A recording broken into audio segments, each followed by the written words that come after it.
with the legislators. And so welcome to all of you. I'm Mary Massad with Southwest Water Authority and on behalf of the Dickinson Area Chamber of Commerce. And welcome. And today's session is sponsored by Consolidated, so thank you, Consolidated. Our next session, we'll be doing 3 of these. The next coffee will be February 21st and then March 21st. Senator Wardner sends his regards and his regrets. He has other commitments this morning and will not be able to make it. But we do have from District 36, Senator Kelly Armstrong, Representative Ellen Fair, and Representative Mike Schatz. And from District 37, we have Representative Mike LaFour and Representative Vicki Steiner. So welcome, thank you all. Thank you for doing what you do for us. And our format generally is our opening. We'll give everybody an opportunity to talk about the session so far and what they're doing and what they're working on, and then we'll open it up to questions and answers. So it'll take about an hour. We're planning from 10 to 11 this morning. So thank you all for being here. And I don't know, did you draw straws to see who will start this morning? Senator Armstrong. I guess I will start. I'm going to talk a little bit about the Western North Dakota infrastructure bill, which we've been calling the surge bill. Everybody up at this table has been actively involved in this essentially since we got out of session the last time. I had the tremendous honor of being chosen to prime sponsor it in the Senate. The money is a one-time funding for Western local infrastructure needs. It started out as it passed appropriations in the Senate on Friday. We voted on the amendments, and it'll come to the floor in the Senate this week. It's got an emergency clause on it. We're trying to get the money out as soon as possible. It's incredibly important not only that we get this funding, but that we get it early. It becomes in a much more efficient way for local municipalities to do their bidding process, start moving equipment before spring load restrictions, and it spends the money more efficiently, and quite frankly, the bids are lower early and the movement of equipment is significantly lower early, so it's the best bang for your buck, both for the state and the locals. The bill started as an $845 million bill. The governor had a competing bill, which they were calling the Jumpstart bill. The primary differences between the two bills when they came in, I mean, there were a lot of differences, but the primary difference was in our bill, we had $300 million for local county roads. And the governor's bill had very little money for county roads, but he had $450 million for the Department of Transportation for Western highways. The committee cut the surge bill by $9 million. They took out the school funding portion, which is essentially a calculation error that was made in the last session. It was a big error to schools. I have a feeling the reason they cut it, I mean, you never always, until you know when you're in the room, is that it was really the only policy piece in the bill. The rest of the bill was an appropriations bill. It was simply getting money out to the western counties.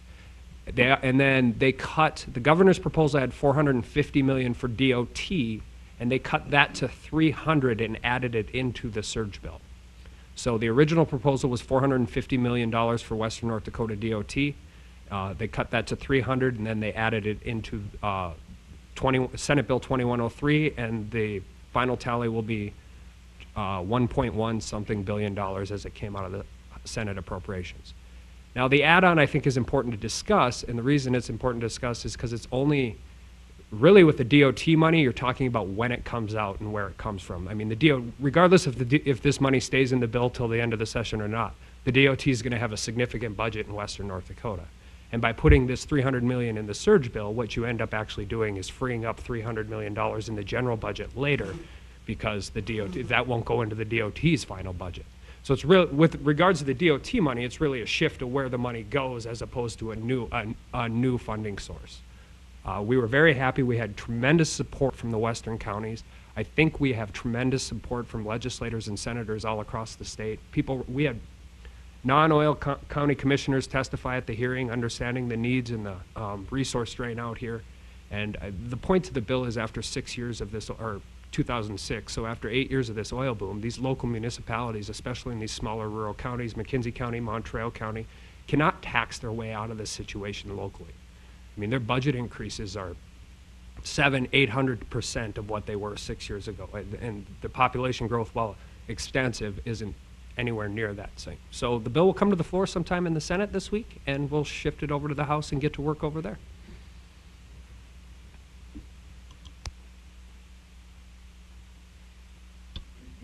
Okay, I'll go.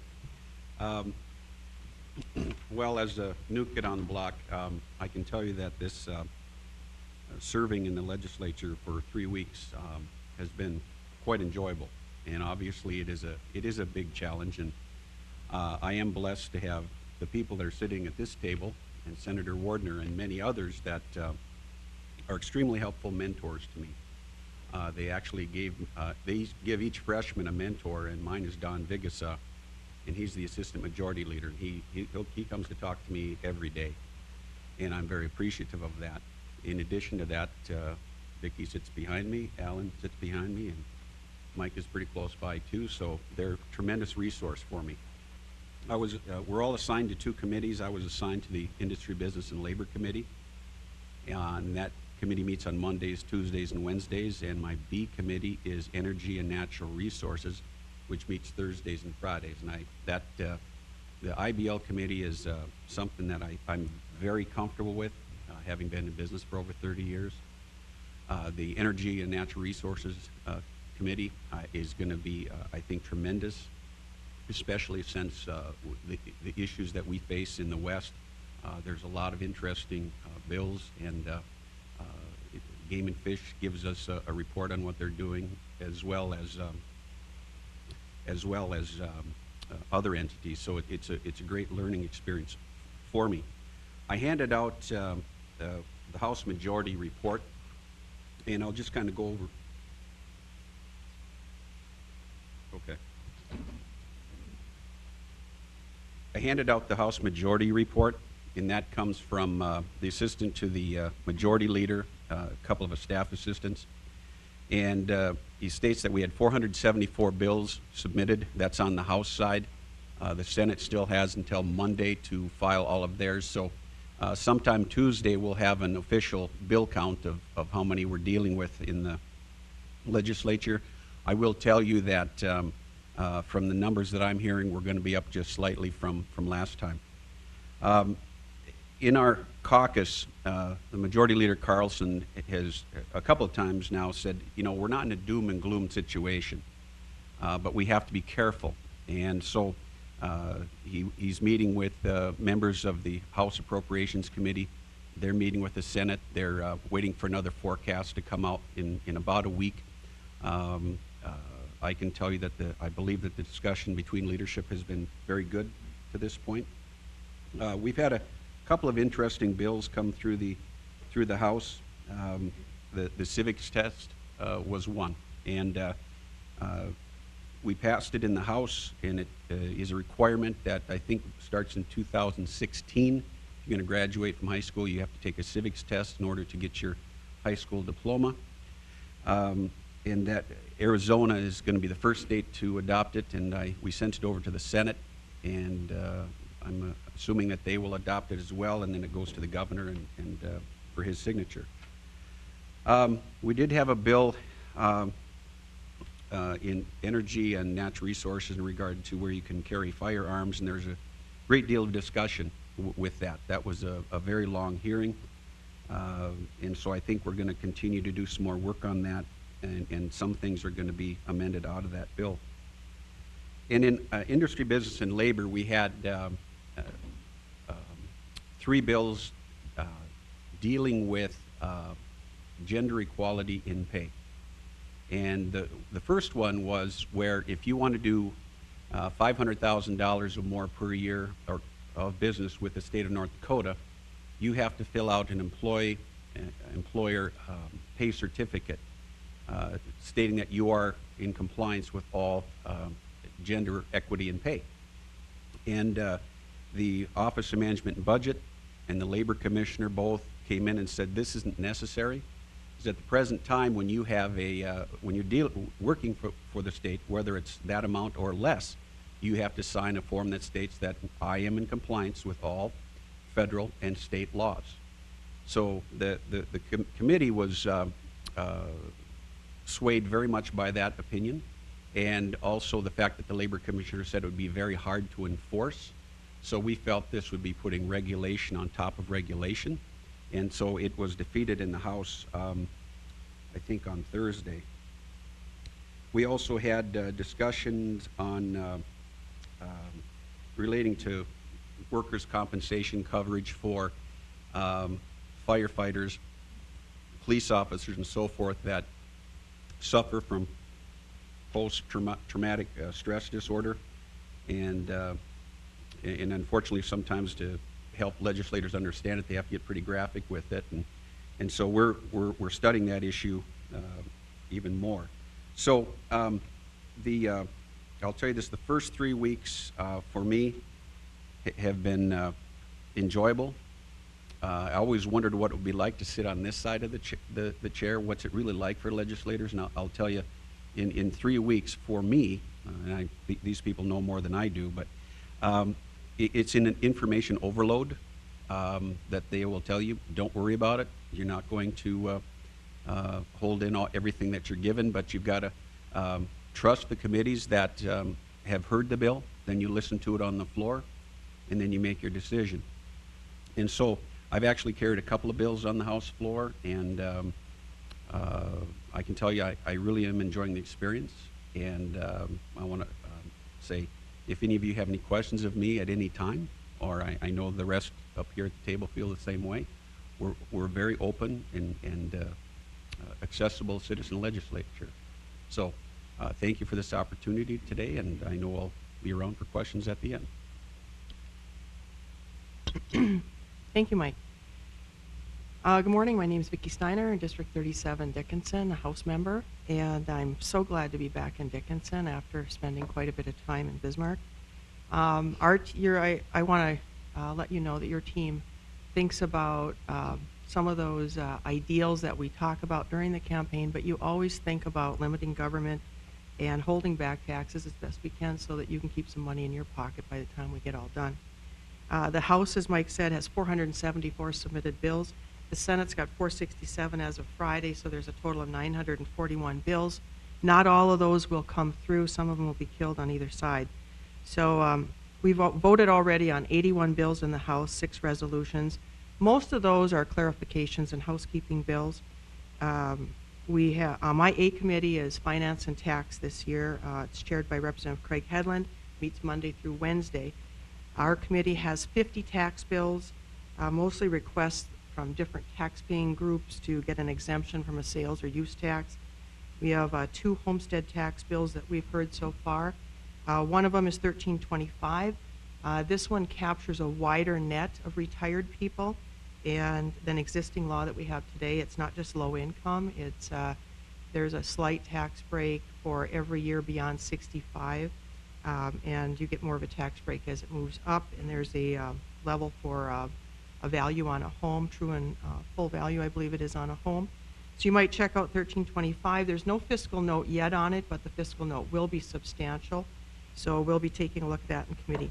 There's a more traditional homestead tax bill that's been heard in our committee, 1147, and that one is traditional in that it impacts only the low-income seniors, and it expands it to include military veterans 55 years of age or older. And the argument made in committee was that at 65 or so, we're losing some of our Vietnam veterans, and they're passing away between 65, 66, 70. So that to give them a homestead tax break at 55 would make sense. So that's the argument for that bill on 1147. The fiscal note is $7.5 million additional dollars than what we're already doing. And as I said, we don't have a fiscal note yet on 1325. 1325, as I said, is less traditional in that it isn't as much income-based as it also starts capturing people just based on their age. So also, too, we've had 2 Montana sales tax exemption bills. One completely removes the Montana exemption. Businessmen from Williston came down and said they had some concerns because about 20% of their business is from Montana, so they had some concerns about 1150. And then the second Montana exemption bill, I think it's 1243, requires the Montana buyer to submit a request for a refund of $60 or more. The current law for refund is $15 under the Canadian model. And so this new Montana exemption would be modeled after our current Canadian sales tax break. We also had sales tax exemption bill hearings from different businesses who are hoping to get tax breaks there. We also had a Bakken Region University scholarship bill. Next week we take on income tax credit bills for most of the first couple days of the week. My B committee is Government and Veterans Affairs, chaired by Representative Jim Casper. We looked at the PERS retirement account. The governor put in $8 million of state tax dollars, with state employees upping their share again. It's part of a 6-year plan to shore that up. We hope to see that fund become solvent now in 2036, given all the different elements that we've put in. I'm not giving all the details. There's a few more details to that. And I believe they're expecting the rate of return at 8% to shore that plan up. We're not finished with that. I think the Senate has some ideas on retirement plans. A subcommittee in Finance and Tax has been assigned to work on a bill about telemedicine and how it's reimbursed. We have some out-of-state medical providers who are wanting to just use a computer screen and a telephone and set up medicine without seeing the patient. So there's Blue Cross Blue Shield, and one of the hospital providers from Williston came in and was concerned about not having that first visit an actual face-to-face with a provider. So that's gone to a subcommittee to work out, and also Blue Cross Blue Shield wants it under a contractual arrangement, and that's also being part of what that committee's looking at. The 5% gross production tax bill hearing is set for Thursday, January 29th in House Appropriations, and this changes the local share to about 25 to 28% by moving some numbers inside the formula.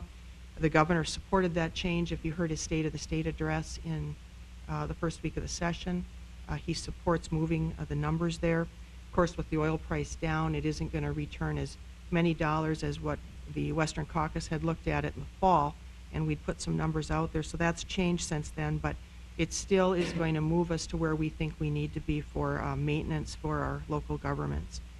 Thanks for your interest. Be sure to contact us with bills that are of interest. I know the schools were taken out on the surge. There was a school portion that was taken out, and they said they were going to put it into the education piece. We've had some conversations with people on the House. So as soon as the surge bill gets over on the House side, we will start working on it and see what we can do to bring that all together. Thank you.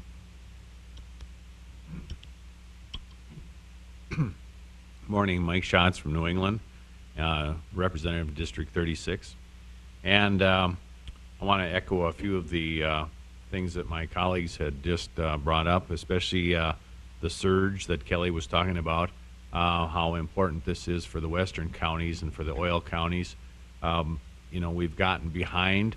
We've had to build a lot of things, and we had to bond to get them. And we need to get some money back in the coffers so that we can pay for, you know, things that are coming and things that we've had.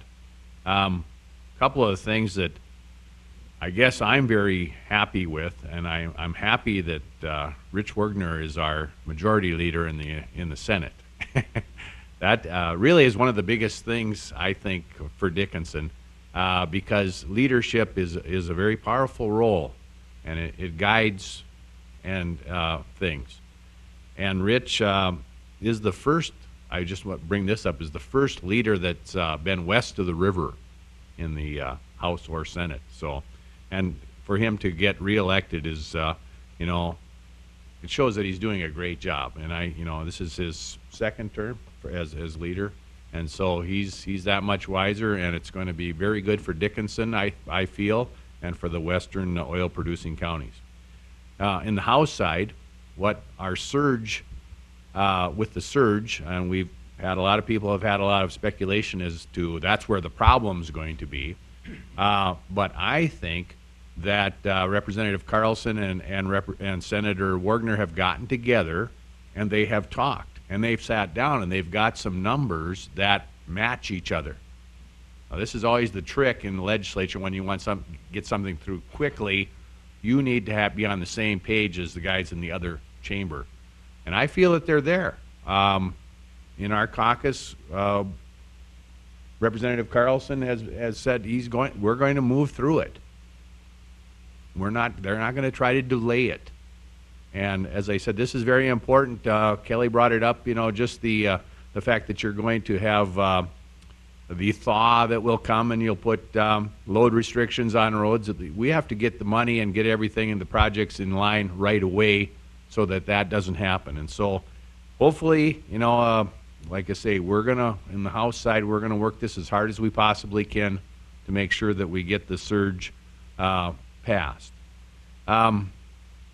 I know that a lot of people have concerns for oil prices, as do we. That is talked about on a daily basis, and it's, I don't know what you can do about it, except you try to do the best for for the people out here, because like I say, we have unique concerns that the rest of the state might not have. A little bit about, I guess, what I'm doing. I'm Vice Chairman of Education, and I'm on Transportation Committee. And education is always, an interesting situation, because it's, I believe, the number one appropriation that we have is education. And so, there's a tremendous amount of money that goes into our education, K through 12 and higher ed. And so, we get a lot of those bills, although we are the policy end. We're not the money end of the education. But we do hear the money bills, and then they go on to appropriations. This past week, I guess, you always have many education things that came up. One of the things that came up that I thought was interesting was a lady came from Williston whose daughter had been 5 for a month before school started, and then she couldn't be going to kindergarten. And the more she talked, the more I thought, well, that doesn't seem quite right. And so we had a debate about it, and it went onto the floor, and it was killed. But I mean, it was a good, honest debate, and I really appreciated that lady coming from Williston and having done as much research. This is amazing sometimes what some people will come into these committees with the amount of research they got. They have done some work, and I do appreciate, as a citizen, you can come to us and you will be heard, and that is the beauty of our legislature. On our transportation committee, one of the things that concerns me a great deal is the Highway 85, trying to get that funded or into a 4-lane highway to make it safer. And transportation is an interesting committee as well. I mean, all of us, use it somehow one way or the other, and it's always, a thing that affects everybody. But anyway, the Highway 85 bill, I believe $75 million goes into a trust fund. Once they get done with all the studies, and there's a lot of ecological studies that go on in order to build any highway, then we will build, hopefully, 4-lane Highway 85. Now, why Highway 85? If you've driven up, of course, you know why, because of all the traffic. But a lot of people in the east do not understand that. And luckily, on the Transportation Committee, you get the DOT to come in and give you graphs and maps of things. And they will show you that the truck traffic on Highway 85 equals that of Highway I-29, and is far greater than 83. So, and then when you look at, the amount of fatalities that go on, you'll see between Minot and Williston and Belfield, you have a tremendous amount of fatalities. So these roads have to be fixed. That's our job. That's why we're getting this money, to help to make people safe. And so, that's a big concern to us, and we're riding shotgun on that bill to make sure that Highway 85 gets fixed up. I guess that'll do it for me, other than, you got autonomous vehicles, and I kind of like that one. I thought, wow, a couple of years from now, we'll just get in the old drone and, go to Dickinson. That'll be fun. But anyway. Thank you. I'm Representative Alan Fair, District 36. By looking around the room, I notice that quite a few of you we've seen in Bismarck in the past few weeks. But I'm also aware that this session is being recorded. It will be played on Channel 19. So I'd like to begin by making some what may seem like basic comments, but basically because, and I can speak for all of us and our fellow legislators, we really would like people to be more involved. And one of the ways you become more involved is you understand the process better. It's really critical to understand the process. So first of all, let me make a comment about District 36, 37. We talk about ourselves as District 36 as being rural Dickinson. Now, we also kind of look at District 36 as being the donut and District 36 as being the whole of the donut, because most of the town of Dickinson is 37, but at the south end of the south side of Dickinson is 36, as well as the surrounding region from Belfield to Glenallen, from New England to Kildare, up to Highway 200. So a larger part of the region, but every district is approximately the same population, although that changes as different areas grow in different rates.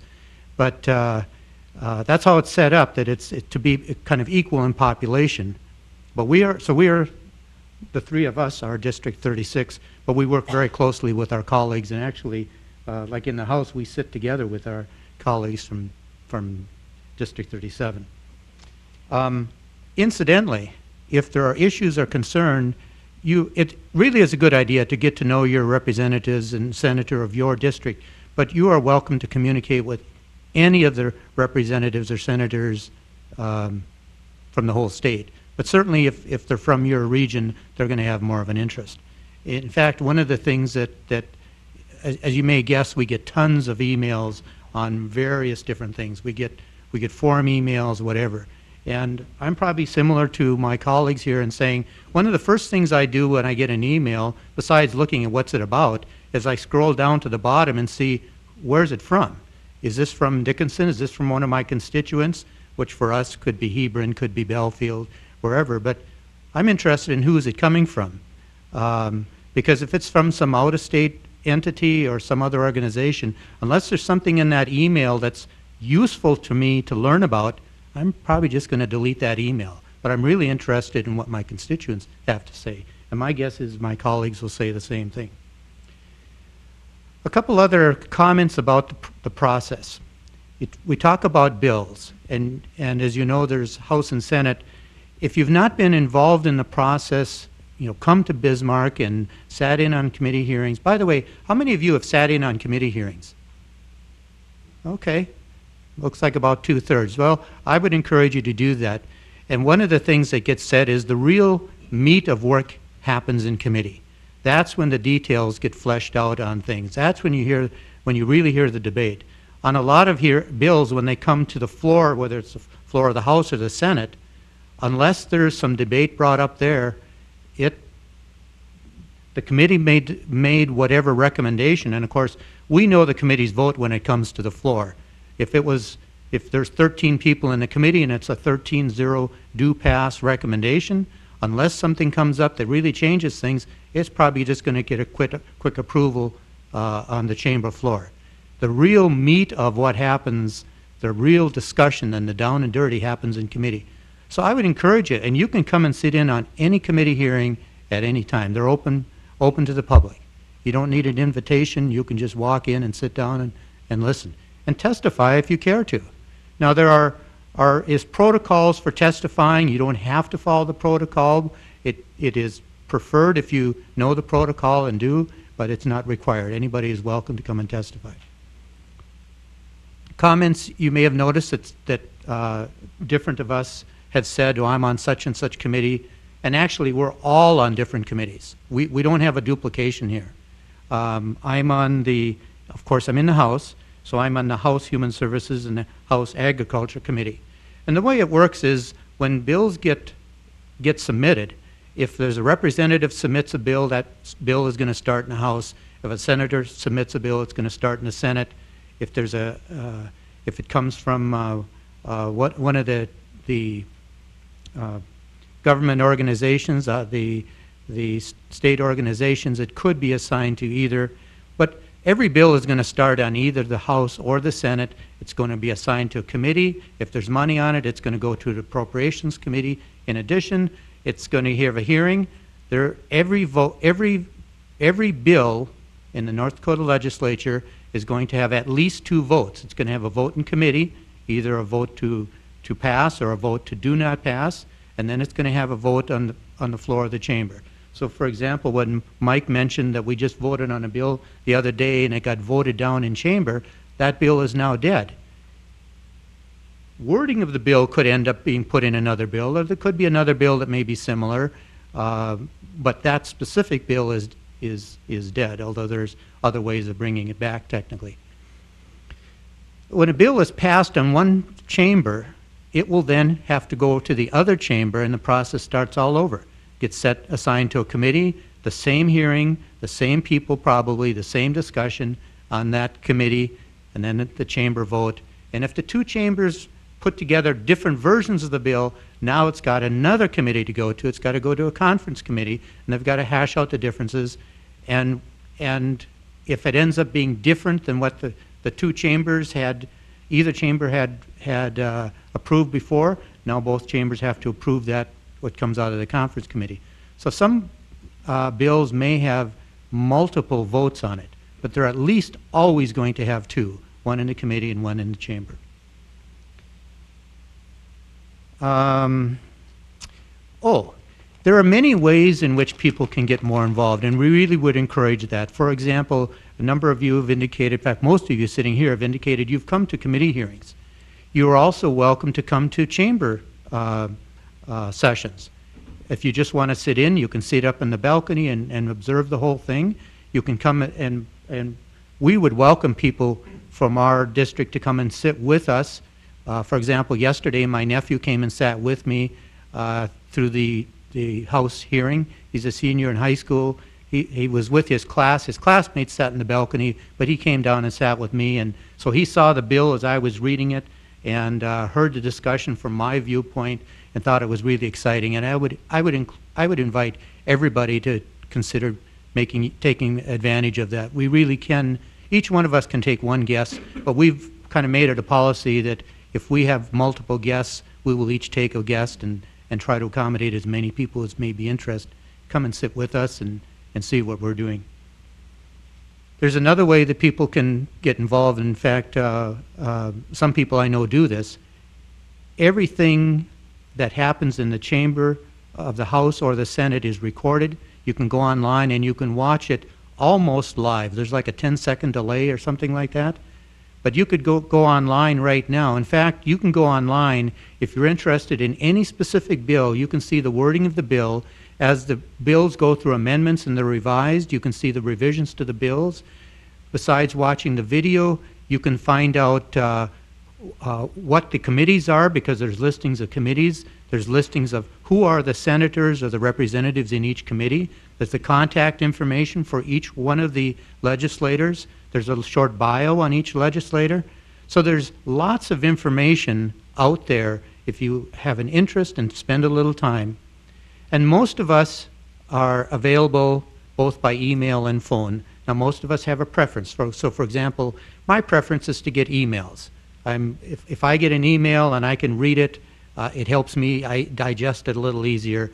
I have a government email. It's afehr@nd.gov. For most of us, it's the first initial of our first name, followed by the last name, and then an @nd.gov.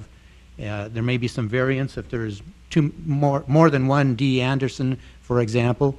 But in general, that's what but that's also on the legislative web page. So if you just Google North Dakota Legislature and get onto the 64th legislative session, there is tons of information, all kinds of things you can find, everything from how to write bills and the procedures and so on and so forth. So really would encourage people to get more involved and know more about what the process is. We also welcome hearing from people. If there's a bill, so for example, I'm on Agriculture and Human Service Center, or Human Services Committee. So if there's a bill that's in my committee, and you have an opinion on or a question on, feel free to send me an email. If it's on the education and you send me an email, I'm probably going to turn to somebody who's on education or forward it to them or ask them about it and try to give you some information. Sometimes people have a question like, do you know when this bill is going to be heard in committee? Well, I might be able to find out. Maybe it's already been heard, or maybe I can ask Mike or the chair or somebody and find out when it's going to come up for hearing. In a lot of committees, once it's heard, there's like a hearing is open on that bill, and then once the information is put in, the information in support of the bill, the information opposing, and then the hearing is closed. And generally, they don't open the hearing again. However, you are welcome to send emails. You are welcome to talk to people on the committee. There's other ways, even if you can't testify again, there's other ways to get information in. So do bear that in mind. And then, of course, even if it comes through and is approved on one side, like maybe it's a House bill, is approved on the House, if it now crosses over, and again, that term crossover, which happens, I think, the first week in March, that means that all the bills that were on one side of the legislature go to the other side, and vice versa. So the process starts all over again. Maybe I've been talking too long. Is that what that means? You're good. Thanks, Kelly. Thank you, Consolidated. Well, let me talk about a couple other things, and specifically a couple bills that I've been working on. One is, and this is new this year, Senator Dever and I got together and have formed a Veterans Caucus. And the Veterans Caucus is not to draft bills, it's just so that all of us in the legislature, particularly those of us who are veterans and are interested in veterans issues, it's a way for us to be aware of all the veterans bills. So for example, yesterday morning we had a Veterans Caucus meeting and just quickly went through all the bills that are before both sides of the legislature looking at veteran issues. There's a couple of bills that I'm sponsoring this time that I want to mention specifically because I think one, will have an interest, and two, there's going to be some questions you're probably going to hear, so I want to kind of head those off. First one is called the CARE Act, and this is House Bill 1279. It's already had a hearing in the House Human Services Committee. Now, it's had a hearing, but we have not had a committee discussion. We've not voted on it. That will probably come up, well, I'm pretty sure it'll come up this week, maybe as soon as Monday. So if you're interested in this bill, feel free to very quickly learn about it and give me or the Human Services Committee feedback on it. But in essence, what it is, it's a requirement that if somebody goes into the hospital, it's a requirement on the hospitals to do some things to work with designated caregivers when a person is coming out. This is intended to improve the quality of people's lives when they come out of a hospital. The worst case scenario is somebody comes out of the hospital, they've got a whole bunch of medications, or there's some procedures, or there's some things they're supposed to do, and maybe they don't really understand it. What the bill requires is that hospitals ask, would you like to designate a caregiver? And people can say no. They can opt out of it. But if they say yes and designate a caregiver, then the hospital would get release assigned so that then when the person is being discharged, or if they're being released to another facility, then the hospital would notify that caregiver and say this is what's happening. And by the way, the caregivers are generally either a family member or a trusted friend. But it's intended to be someone that the patient knows and trusts, and then would have some knowledge, some more detailed knowledge of what's going on with them. So then when the person is discharged, the hospital would sit down with that caregiver and explain, including answering any question, but explain what is it that is the discharge plan, what are the procedures, if there are any things that have to happen on discharge, any referrals, medications, things of that nature. Because we want people to be as healthy as possible. When they come out of the hospital, which is an acute situation, we want them to be able to, if they're going home particularly, we want them to know how to take care of themselves prevent rehospitalization or other ill health effects. So that's the CARE Act. The other one that will be heard in a couple of weeks, there's actually about 4 different bills that are similar, and I'm sponsoring one of them. The one that I'm sponsoring is called the Countermand Amendment. Countermand, in essence, means to repeal or to rescind. And in essence, what it is it's an effort to make an amendment to the U.S. Constitution, and there's a process for how states can amend the Constitution.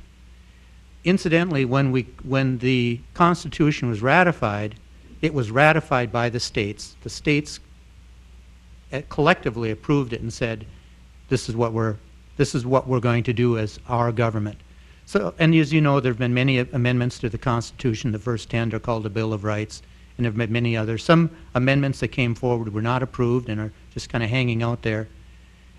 What it requires to amend the Constitution is there has to be an amendment process. In other words, the wording developed, and that's called an Article 5 amendment process. States, like in this case, would be selecting somebody specifically to represent the state.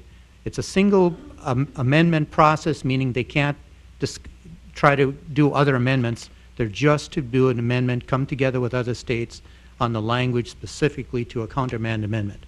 And it takes a certain number of states to approve it. And by the way, once they approve it, it's not law. That's just the first step. That's just approving the wording of it. And it takes 34 states at a constitutional convention in order to approve the language of the wording. And then, excuse me, it takes 34 states to agree to have a constitutional convention in order for it to happen. It takes 26 states, or a simple majority, to approve the wording, but then it comes back and 38 of the states would have to approve it in order for it to become law. 38 states, so that's a supermajority. You will hear things like people will say, well, we're worried there will be a runaway convention. Well, first of all, that's very unlikely that the majority of states would approve of something that isn't at least worth considering. But even if they did, 38 of the states would have to approve it for it to go into law, after the fact. And in this case, and there's also a balanced budget amendment that's similar to this.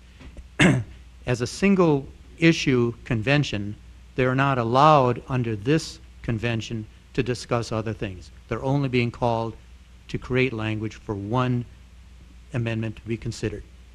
So there are many checks and balances that would prevent a runaway amendment. That was the first thing I heard, and that was my leeriness, and I'm still hearing people raising the question about would there be a runaway amendment.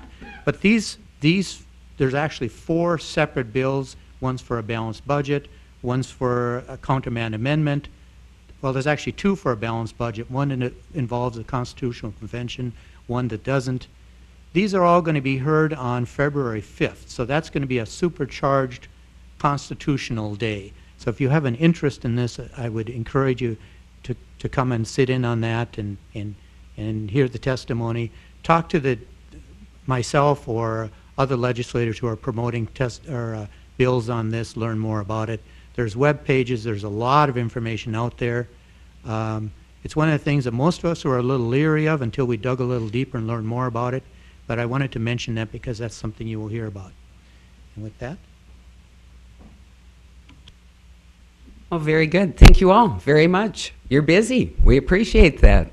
At this time, I would open up the floor to questions from our audience.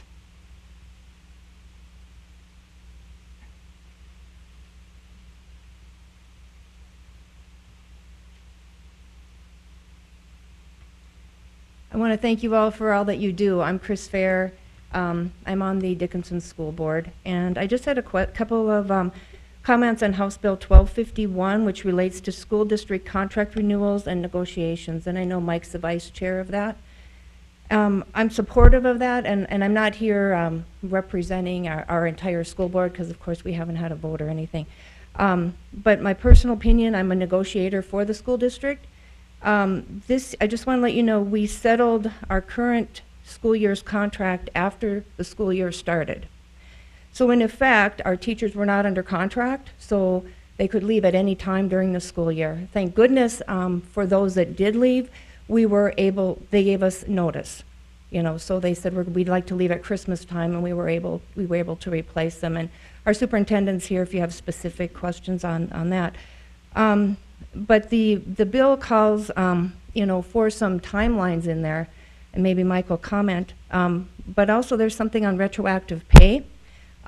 This year, right now, we do need to pay retroactive pay once the contract is settled. So what we did this year is we did a catch-up check, because this is a bookkeeping nightmare. When you settle contracts in the middle of the year, you go back to the beginning of the school year. This year, we did a separate catch-up check. In addition to then, the teachers got their new pay raise. So it's a timing nightmare and it's a bookkeeping nightmare for the school districts. And also with retroactive pay, no matter when the contract is settled, the teachers will receive that pay raise back to the beginning of the school year. So this bill, I believe, will provide both sides of negotiations with an incentive to get that contract settled sooner and not drag it into the current school year where you have teachers who aren't working under contract. So those are my comments on that bill. I think you're hearing it on Monday. Is that right? I'm not sure. It's coming up pretty soon, Mike.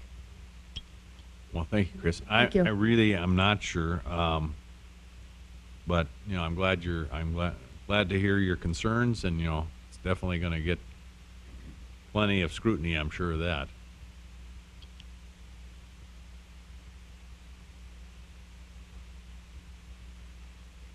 Good morning. I'm John Franzfog, the CEO at St. Benedict's Health Center. Thank you all for the work that you do. It's an incredible responsibility, and I know it takes a considerable amount of time, and we're also appreciative that you do that. Alan, just a couple of comments on 1279. It appears that the language of the bill is addressing family members. We care for a lot of individuals that don't have a family member who could serve in that capacity. Either they don't have anybody local or they don't have anybody. And so you may want to consider expanding that to allowing professionals to take that responsibility. Associated with that is potentially a fiscal note that could provide some compensation for the persons who would do that. Well, thanks, thanks for that question, John. And you're right. Currently, there is no fiscal note in it. There's no compensation for the hospitals for doing this. Many of the hospitals have said, well, basically they're already doing this, and if they are, and we hope they are, involving family members, it should be a very smooth transition for them if they're already doing this. The caregivers are not.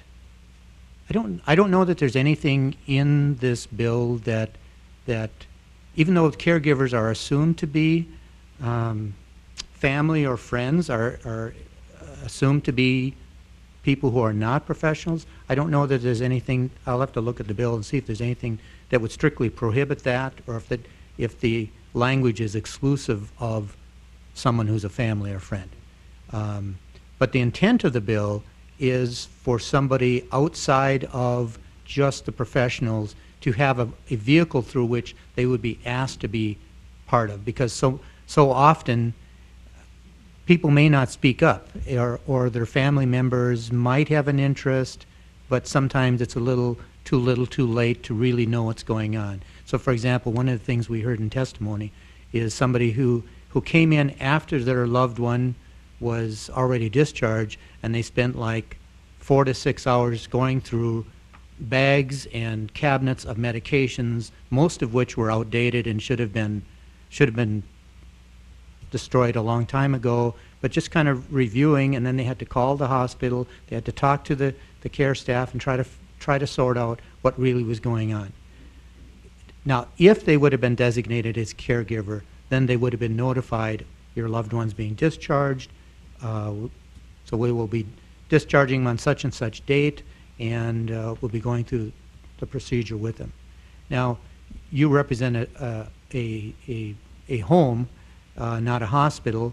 This is referring to a hospital, although if someone is in the hospital and then goes and they designate a caregiver, that would be in the chart, and if they come to the home, that designation you would be aware of because it would be in their chart.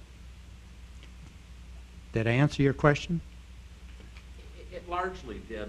I still think that there's room there to, if you look at that language, you may find that it already allows for other persons to do it. The other thought, just as you were making your remarks, is we have to be cautious so that it didn't adversely impact the power of attorney relationship and then create an adversarial situation.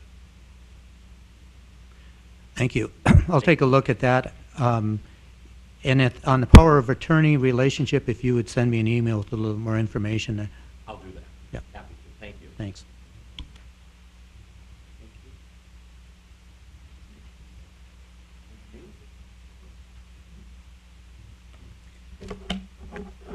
Sean Kessel, City of Dickinson, City Administrator. First of all, I want to thank you all for your service, but also for the amount of work that went into this session prior to this session even starting. This Surge bill, the 60/40 bill, I know there was a lot of miles put on the vehicles, a lot of phone calls, and it looks like it's paying dividends today. So thank you for all that work. I have a couple just high-profile questions. I'm not going to direct them to anybody specifically, but there's some topics that we're very interested in as a community. And unfortunately, Police Chief Dossinger couldn't be here this evening. They had a busy night last night. But I did want to ask about the bill with regard to DUI checkpoints. Right now, it's going to be heard, I think, on Monday morning, House Bill 1084. And it restricts DUI checkpoints. I'm curious what opinions are on that specific bill. Obviously, I'm speaking on behalf of the police chief. We would like to see that bill not pass. I'll take that because I'm a co-sponsor of the bill.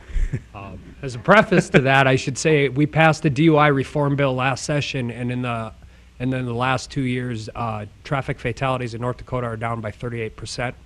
So when we're dealing with some of those things, I guess my point to that, and I've had private conversations with Chief Dossinger, I'm always in favor of people not breaking the law and not getting pulled over.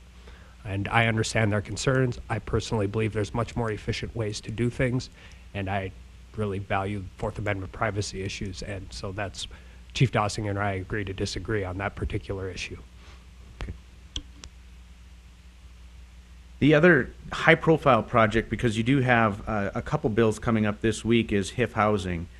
This HIF was in the Jumpstart bill, but not in the Surge bill, and I understand there's going to be a bill, or has been there's several bills related to HIF housing. Where do you think that's going to end up, and which bill do you think is the strongest? Where should we as a city put our efforts? Because we have 2 or 3 projects that would like to utilize HIF housing, or the HIF fund. The HIF housing bill is in the governor's bill. It has not been killed out of committee. I think that's one of those things. Senator Beckedahl has a bill which increases the other end of the HIF housing from 20 million to 30 million. So I think they're working out because they have a top end number they're talking about, and the way they are right now is they're. But Senator Beckedahl has a bill addressing the HIF funding, and I don't know the number. Okay.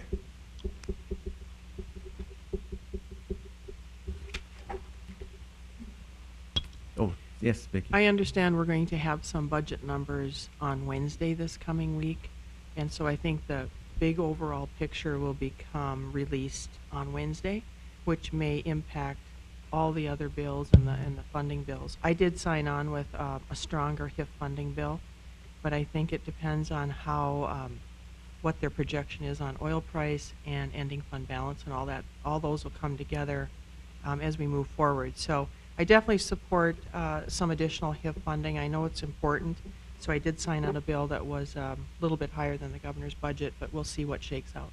Okay, thank you. The other bill specifically I wanted to ask about is House Bill 1344. This is the Mr. Sukat's bill regarding sales tax equity. Is there sufficient support for that bill? Where, in your opinion, is that going to go? I'm not sure where that bill is at actually right now, but there's another bill that's similar that that I've signed on to, and I think the House discussion has been that there may be some adjustments that need to be made. It seems to me I signed on a bill with Representative Carlson, Representative Delzer's bill, which also looks at sales tax equity, but if I remember correctly, Representative Sukat's bill leaves things in place and then makes some changes farther up the road with some additional buckets. And I believe some of the smaller communities may lose some sales tax revenue to some of the larger communities in the Representative Carlson bill. So that one might, I think they're going to actually look at both bills and see what they can do between the two ideas. The one that I'm speaking to specifically is House Bill 1344, and it's going to be heard on Tuesday at 10:30.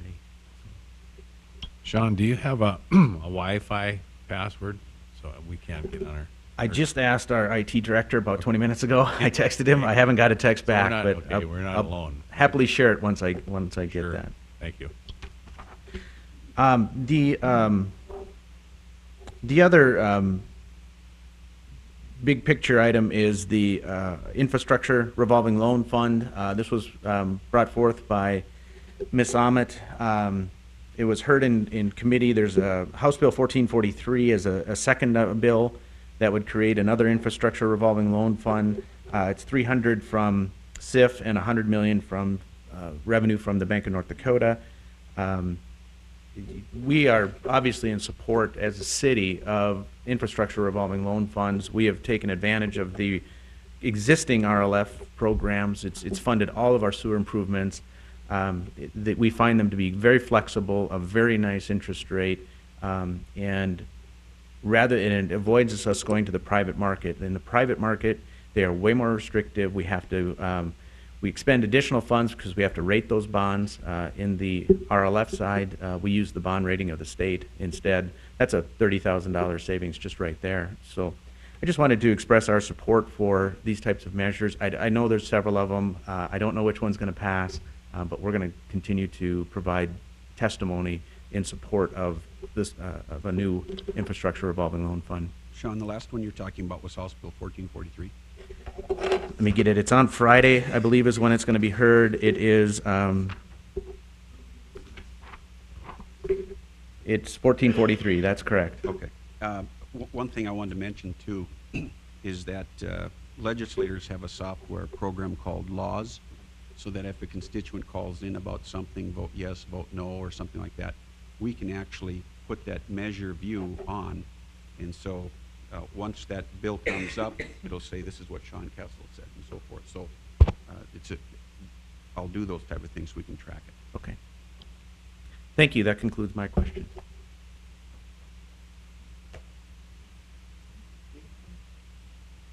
Are there others?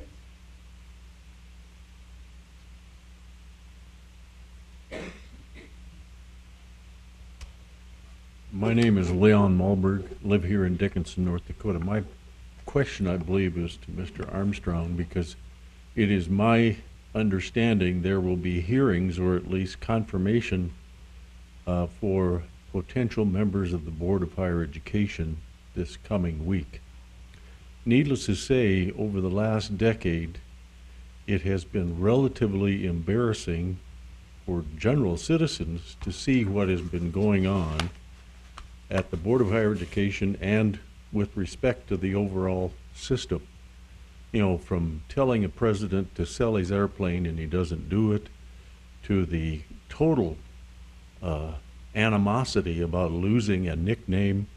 You know, I'm wondering, is there a intent, or what are you looking for with respect to a new member in the Board of Higher Education? Because every time I turn around, the number of students from North Dakota is dropping. The number of out-of-state, out-of-country is increasing.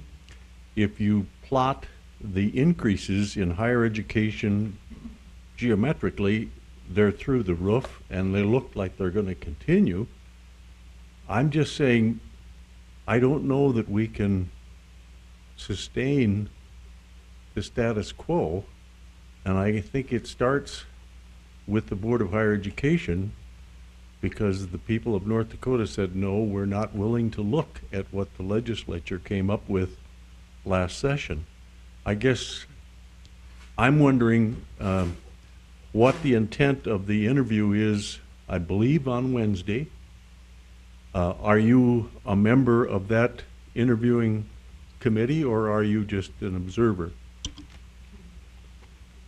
I'm actually on the confirmation committee, so I will be one of the 4 senators asking questions. And I was supposed to be on Ms. Dietrich's confirmation committee too before she withdrew. I will say that the confirmation committees we are in advising consent capacity, which is a little different than getting to be a lawyer and just cross-examine someone 7 ways to Sunday. But we are gonna, I have a lot of tough questions, whether it's open meetings, whether your view of the higher education, whether how we get higher education focused back on students and not on these little fiefdoms that occur all over the state. I think the questioning in the committee will be significant. It will be harsh but fair, I think is the best way to put it. There was a lot of animosity in the Senate for Ms. Dietrich, and I think that led to her pulling her name from the nomination. I don't think any of these are going to be a rubber stamp. I think the Senate is really, really looking to get some answers from the very questions you're asking. Now, this is open to the public, correct? Absolutely. Yeah. Thank you very much.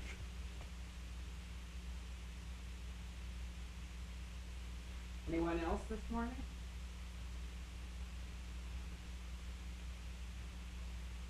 We'll take one more brief one. Hey, Ralph, come on up. You said brief? Brief. Can we do that? Well, you can be the judge after I'm done.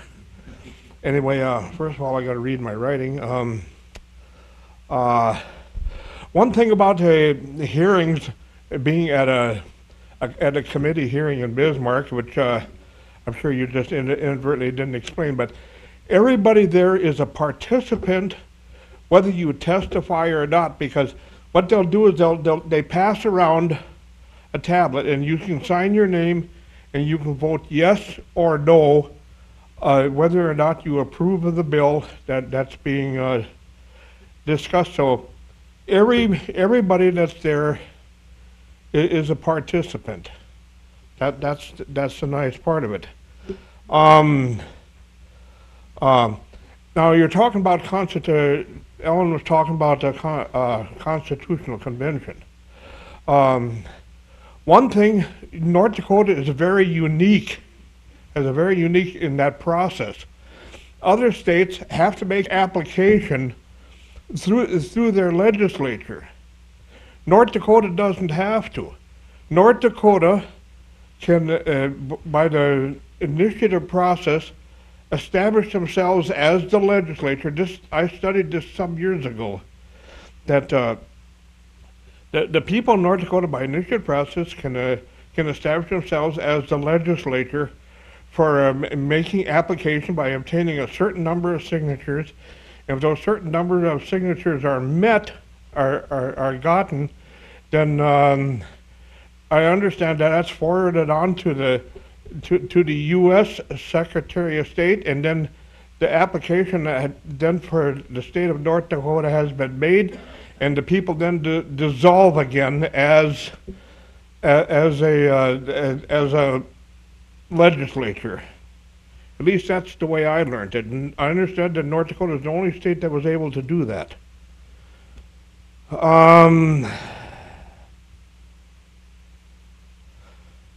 For one thing, as Alan also, I have to reiterate what Alan said too, that I'm disappointed in the turnout. There's a lot more people need to be at these things. I don't care whether you agree with me or not, but I like to see the participation, to be aware of what's going on in your government. I guess the one that gets me the worst is the one that doesn't want to get involved, doesn't care what way or that bothers me worse than somebody that disagrees with me. Now, just a couple of comments about Common Core. I know that's a highly debated issue too now, and I guess my first question would be, if Common Core is such a wonderful thing, then why do they have to keep changing the name of it all the time so as to fool the people? That's kind of mainly what it is, because first it was outcome-based education, then it was total quality management, and then Common Core, and there were some other, I guess, names in between. My understanding of Common Core, and from what I know about it, which isn't a whole lot, but it would seem to me in a way that that would be kind of a violation of the U.S. Constitution in a way, because the U.S. Constitution, particularly the Bill of Rights, states that we have the right to the pursuit of happiness and liberty, and the right to pursue that. And my understanding is that Common Core outcome-based education kind of squelches that to a great degree. Another quick thing, property tax. I've been looking on the website about property tax. Holy Moses, 30-some bills pertaining to property tax? I mean, some of them, they're mind-boggling, and some of it, you can't even, I mean, some of them, they don't hardly look like they're worth the paper they're written on. So I don't know, talk about property tax reform, boy, I look at that and it's all very foggy. I don't see any of it going anywhere. So those are the comments I have for right now. Another thing about these legislative forums. Okay, we're having one a month through March. And I think with all the issues that are going on and everything down there and people needing to be involved, I think we should have at least one session in between each one of them yet too, to be able to make contact, to keep the lines of communication open between directly between the people and the legislators that represent them. That's my opinion. Okay, thank you. Thank you, Ralph. That's something that could be discussed with our legislators in the chamber as the sponsors, and I know they're all very busy and they have tight schedules. Alan, did you want to comment? If I could just quickly respond to maybe a couple things Sure. in there. One is that, Ralph, you are correct that when people come to a committee hearing, there is a clipboard passed around. People can simply sign in and check if they're for or against the bill. They're not required to. If somebody is feeling timid and just wants to sit in a corner, and they're welcome to do so. They're not required to do anything, but they do have that opportunity. The other thing I wanted to, and I agree with you in terms of the participation, and I would love to see this hall filled. District 36, as you know, we had a town hall meeting already previous to this one, so this is our second one. I'm glad that they're recording this because this was an opportunity for others to know about it. One very quick comment on the countermand amendment that you also brought up. The countermand amendment is intended as an amendment would allow the states collectively as a process whereby they could repeal or rescind specific federal law. So for example, if you think of some specific federal law that has caused a lot of heartburn, other than Congress overturning it, or if the Supreme Court says it's unconstitutional, other than this would be an additional checks and balances that the states would have, that the states collectively could look at a specific federal law or executive order and say, we want to rescind this. Thanks.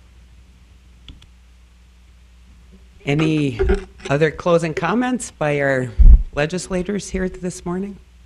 Okay, again, on behalf of Dickinson Area Chamber of Commerce and Consolidated, thank you. Thank you for being here with us.